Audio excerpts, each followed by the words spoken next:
The speech overall was very well structured.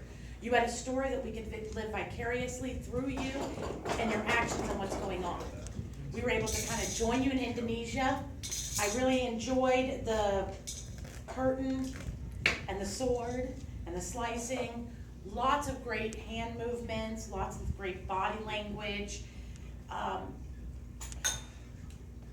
One of the areas that I would say you probably want to look at improving would be, you kind of seemed like you were speeding through much of your speech, like you were trying to get done in time.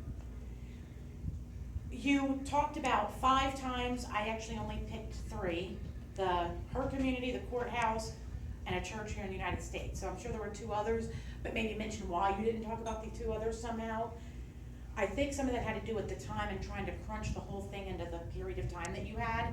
When you look at stand-up comedians, they're public speakers too. And they we laugh the entire time they talk. If you notice, they'll take these pauses after a laugh. You didn't really give much room for that.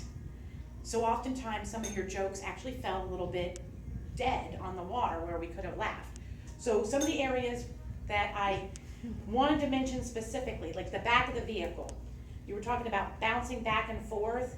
There was no joke. That should have been. It should have been, but there wasn't. Nobody really laughed about that. And the reason why is you told it and it just went through.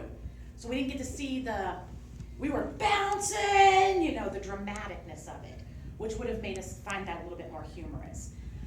My biggest feedback would be to try to look at it and find out parts that maybe you could remove so that you could put those pauses in, not speed through it so much.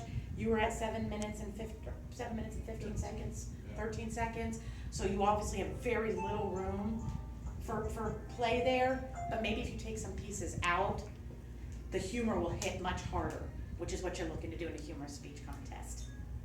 And that's everything. Thank you.